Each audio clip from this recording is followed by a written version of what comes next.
Hello. It's April 2024, and this is a presentation on Pathwork Lecture 4, which is World Weariness, Love, and Prayer. And this section doesn't have an audience. I've been recording them with an audience recently, which is very nice. This section doesn't have an audience because I was absent. I was away for the weekend. And I decided to use my reality as a way of presenting the lecture. It's how I learn. It's how I practice pathwork. It's how I understand pathwork in very practical terms. So why was I away for the weekend? Because there was an eclipse, and I am an eclipse person. So where this started was in 1989 when I was living in Los Angeles and there was an eclipse in Hawaii. And I was not the kind of person who flew off to Hawaii for a weekend. I had a family, I had obligations, I was very practical, very grounded. And I saw the information, but it never occurred to me that that it would matter, that I could afford it, that there was more than just a passing interest in the event. As the eclipse events came forward, as it became more present, I slowly began to realize that this mattered to me, but I didn't know why. I just knew that it mattered.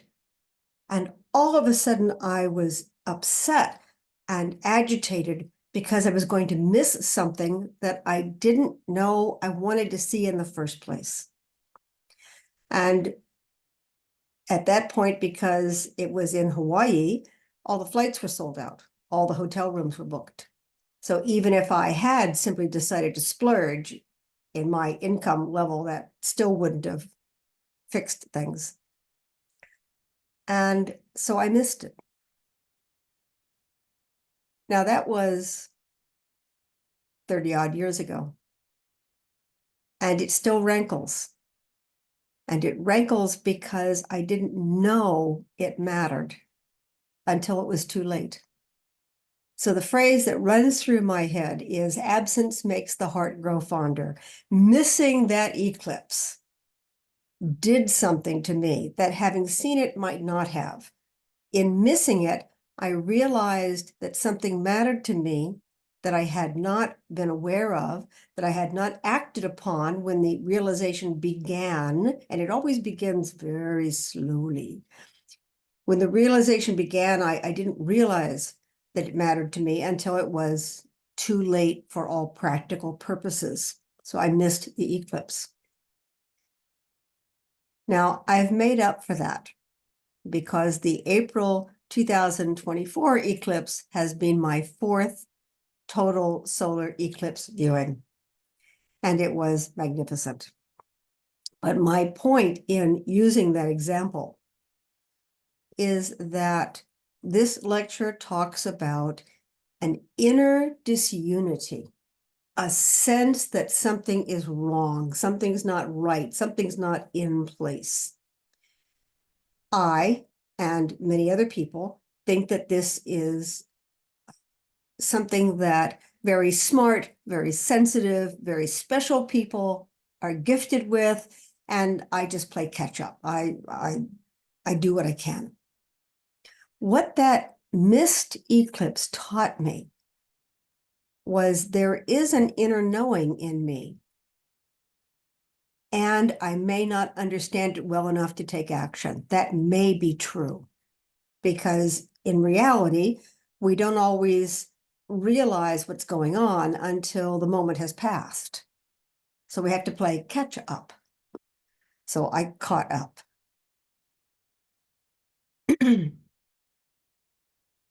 When the lecture talks about inner disunity, it talks about a sense of something being wrong.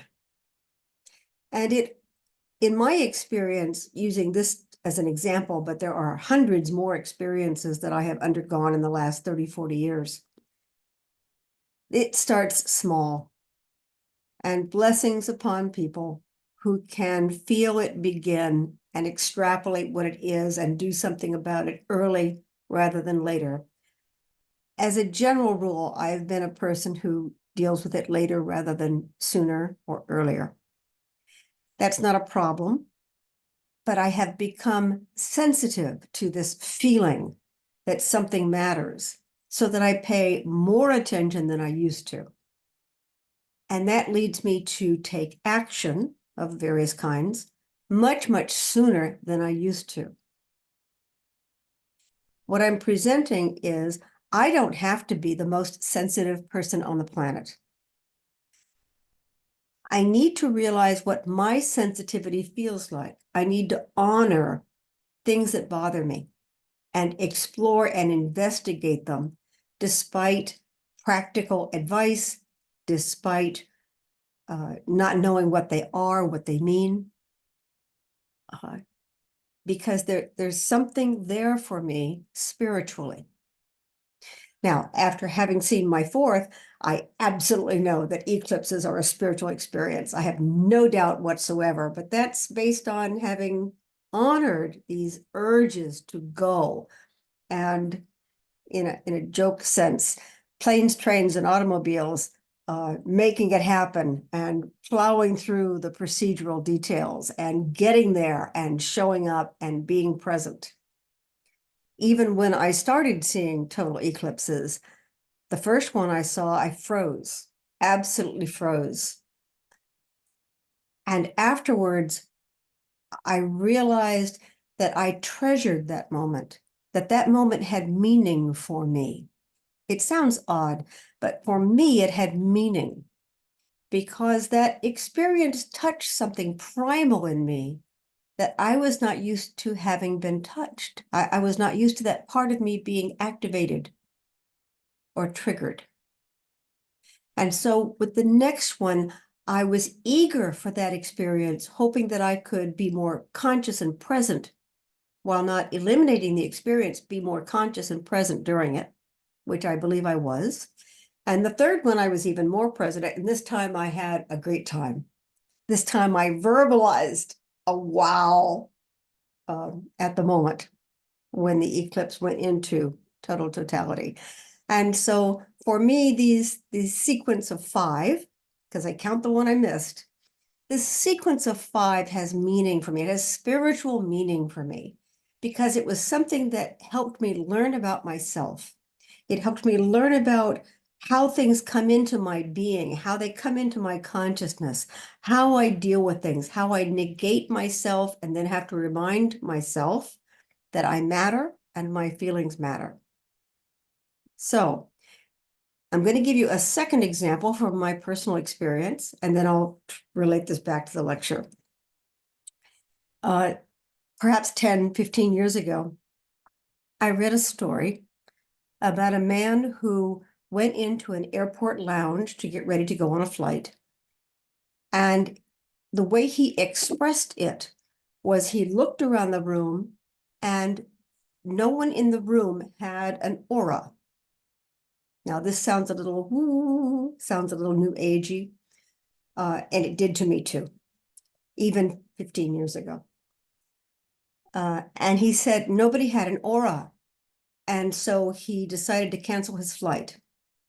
And in his telling, the flight crashed and everyone aboard died. When I read that story, my first reaction is not uncommon. All I could think of was, oh my God, I have to add to the list of things I have to think about. When I walk into a room and nobody has an aura, I need to cancel my flight or I have to add this to my existing list of concerns. It took actually a few years for me to process this and realize you don't have to add anything. The human auric system is so endemic to every single human being that we don't notice it because everybody has one. however you want to describe it, we have an energetic system around us that signals to the other person that we're not a vase or a table, we're a human being. And we read each other intuitively, instinctively, without thinking. So what actually happened, I'm going to translate his story. What actually happened was that he walked into a room that made no sense. He walked into a room where people were strange, as if they were the color of death, or they were skeletons instead of full beings. To him, it was not subtle. It was terrifyingly different than normal, and it prompted him to change his plans. What I realized after processing this for a while was that I don't have to watch out for this. It'll slap me in the face. If I ever walk into a room where people have no auric, no energetic auras, it will be so black and white obvious to me that then I can go through the process of saying, what is this about and what should I do about it, which is a thinking process, a responsive process. So I began to realize that all I have to do is receive the information, and then I can decide what to do about it, but it will be black and white. It will be obvious if it's a dramatic situation. Now, taking those two very dissimilar examples, the guide talks about inner disunity, and he means something similar. Inner disunity starts as something small and subtle that may get past you. That may be true. It doesn't quit. Inner disunity is like having a dislocated shoulder. It may not hurt for the first few moments, but you cannot operate normally. It will increase in its discomfort. It will increase in its insistence that you become aware of it. It will not permit you to operate smoothly and with a flow of life experience. It will stand like it will be in your way. So think of it like a stone in your shoe. You can ignore it for the first 10 feet, 20 feet. You can't walk 3 miles with a stone in your shoe. You need to pay attention to that. That's how I understand inner disunity. It is true that I may disregard it at first. That's okay. But it won't go away. Inner disunity means something in my life is out of joint. It is dislocated. It is out of alignment. And it's not going to get any better until I address it. So can I power through that? Absolutely. And I have on many occasions. But it doesn't make it easier. It just makes it harder. You work harder. You work more fiercely. You try everything you can. But it's never going to become comfortable and easy. It's out of alignment. So my reason for bringing up these two examples is that inner disunity is not something that you have to look for. It's already there. It may be something that you need to pause and reflect about if you wish to catch it early. But catch it early, catch it late. It's not going to go away until the reason for the disunity goes away. So what I wanted to do was give some practical, down-to-earth examples so that you weren't thinking this is some subtle, sensitive thing that you had to worry about. It's there. Again, think of it like a stone in your shoe. Now, it has a sense of being off track.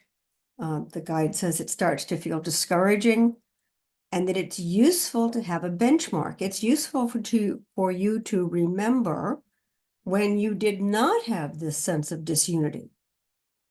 So just as if a table was suddenly sitting on something and it was cockeyed, you need to remember what a level table feels like somewhere in you, and then realize that's not what this is, to notice the differences and then look for the reasons for the difference. Why is this feeling out of unity? So that's one section of or one aspect of this lecture that's really important, because the guide says that inner disunity is going to cause world weariness. We're just going to get exhausted. After a while, we just don't care anymore. Why? It doesn't feel right. We don't know what it is. We can't find it. And so we become tired of the entire adventure. We become exhausted and we push it away from us because we can't find the answer. It's not easy. It doesn't make the disunity go away. What it can do is it can lead you down a path where you can become or continue to be numb or disconnected. And that does not lead back to unity. That leads further and further away. In effect, the pain will grow until you address it. So spiritual disunity does not simply vanish. It may go underground for a while, but it will be there. The more sensitive you are, the more you may be able to bring it to the surface faster or deal with it in more concrete terms more easily. But everyone can feel this. It is not minor. The second aspect of this idea is what the guide refers to as God's will. Now, I have trouble with that. I have trouble with that partly because I'm a will type and because I don't want somebody else's will to superimpose mine. I don't care whose it is, God, the universe, the creator, whatever. And I'm not the only one. So my invitation is that when you see that this is due to a misalignment with God's will, that you enlarge that concept and you consider that the phrase God's will, let's call it old-fashioned, just for the moment.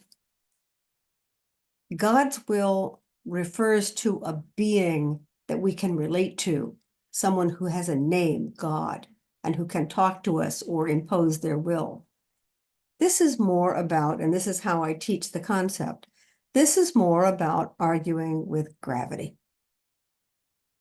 This form of will is about, there's a divine unity and there's a deviation from divine unity. So there's natural law and there's an attempt to defy natural law. Boil it down to gravity. Defy gravity at your peril. Defy gravity because you have time on your hands and you can entertain yourself by doing so. You will not win. Gravity will win. But what about this and this? You can use the law of gravity to propel yourself. Gymnasts do it all the time. You can bend the law of gravity. You can utilize the law of gravity. I'm talking about disregarding it. Disregard gravity at your peril because it's a force of nature and it simply exists. And as long as we are earthbound on this planet, and of course the rules change when we move beyond, but the majority of us deal with the earth.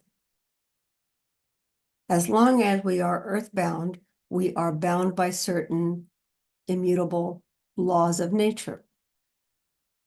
Divinely, we are bound by, for instance, the law of brotherhood, the fact that everyone is equal on a spiritual level in terms of deserving respect and love, not necessarily equal in their development. That's up to the individual spirit and how hard they work. But in terms of valuing a being, all sentient creatures, all life forms have an inherent right to live. And then we do make decisions on how that other being lives, how we interact with them. And if we decide to eradicate animal life or plant life, that is a decision we make. It may be in disunity, but it may not be enough in disunity to lead us into a spiritual crisis. I'm going on a bit, but what I'm suggesting is that when you read the idea of God's will, I invite you to translate that into divine law, into the essential rightness and wrongness in the universe.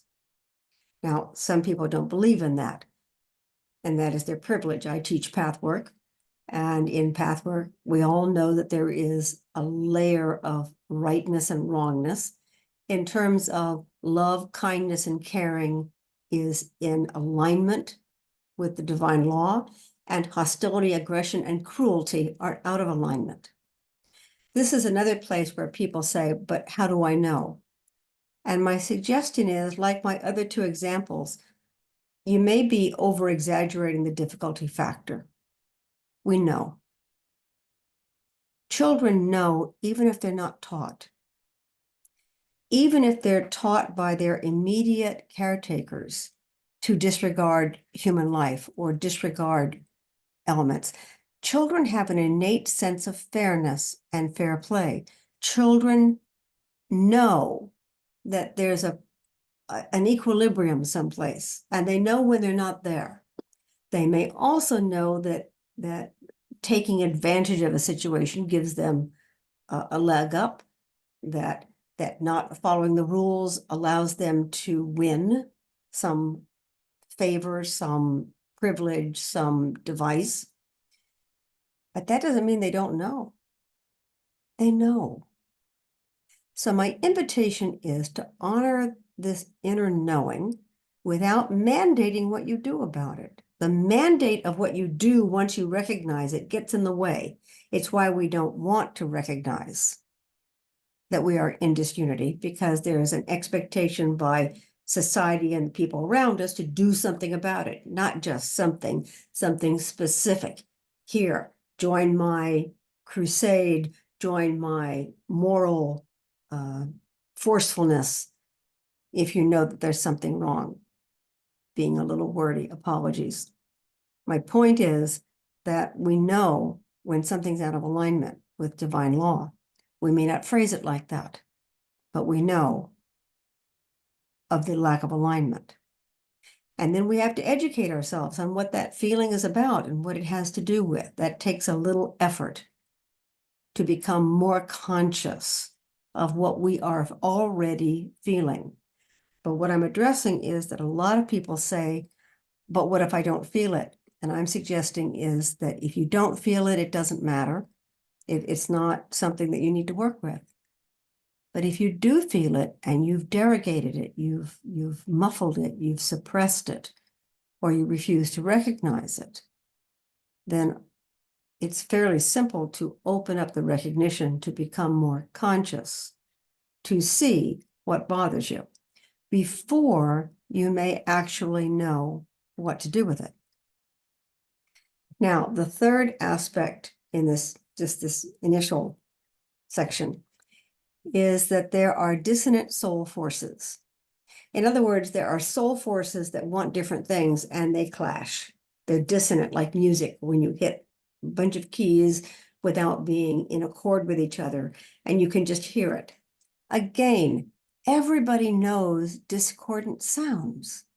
We know noise from music, and then there's a gray area where somebody thinks it's music and we think it's noise.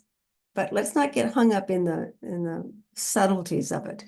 Most of us can hear a cat jumping on a piano versus anyone attempting to eke out a melody or a song. We can hear the difference. That is the difference between dissonant soul forces and soul forces that may be in alignment and yet may not be what we want, or they may not be in our level of interest. And to describe this, the guide uses the word cross currents.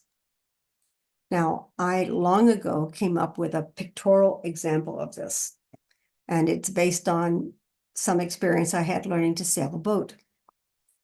And my example is that wind or motors drive a boat forward.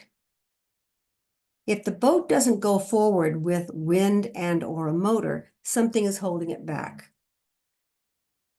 Now that can be that you left the anchor in place. It can be that you're tied to the dock. Or the little design that I came up with is you can have a sea anchor. Sea anchors, it's my personal I like them. I think they're adorable. I think they're wonderful. Sea anchor is basically a bucket that you throw overboard. And as you're going forward, the bucket fills with water and it retards the going forward momentum.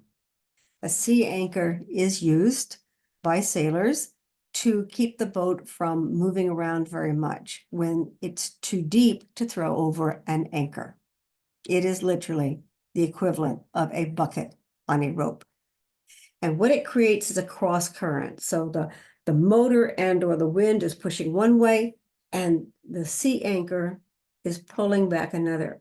And that's why we don't move forward. So cross currents, if you're not moving forward and you have no conscious awareness of why you would not be moving forward, the invitation here is to consider that there may be a cross current, a counter force. So if your attitude is, yes, that's what I want, and you just can't seem to get it, the idea is there's a no that you are not fully conscious of. Now, a lot of path work is about bringing this information into consciousness. I'm going to say again, if you have no clue what's going on, if you're completely numb, it's not a place to work. You're not ready. The information's not there. But as a general rule, when people are trying to do something, they really have a little bit more information than they're willing to admit. They have some sense of what might be holding them back or in the way or that might be troubling, but they don't know what to do with it, so they tend to minimize it or push it away. This work is about allowing that information to come forward, to have a dialogue with it, to have a conversation with the part of you that says, I don't want to. I could give more examples, but that might give you enough. So what I wanted to cover here in Pathwork Lecture 4, World Weariness, Love and Prayer as Antidotes to World Weariness, is what inner disunity might feel like, what the concept of divine law, divine will, plan of salvation, what that might feel like, how you might perceive it. And thirdly, how dissonant soul forces are part of that's our information system, and we need to bring that forward, bring that into consciousness. It may take a lot of work at first. My experience is that it took a very large amount of work at first, and it got easier. You can become skilled at becoming aware of what you thought you were not aware of. Now, again, think in terms of look around you, look around in your life.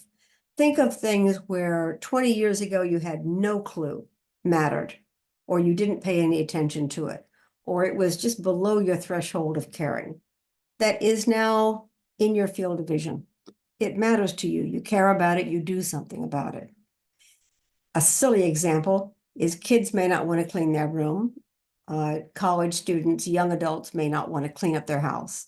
At some point, a lot of us decide we don't want to live in a mess. The mess bothers us. Before we had so much going on, mess was not on our priority list. And then living in messiness is not conducive to clear-headed thinking. Now, I'm not advocating that one should have a clean house. That and clean is always relative. What I'm suggesting is that you already have examples of things that you didn't used to care about and now you do, that didn't used to matter and now matter. Consider that your awareness expanded, that your ability to handle things expanded, that you had more space to consider other elements than you used to, that you're not as stressed, you're not as busy, you're not as worried as you used to be. And so more information can come in and you have learned some skills about how to handle it. So that's how I suggest that you consider approaching this lecture on world weariness. and specifically this first part on inner disunity. So thanks for listening. I hope you read the lecture. Take care.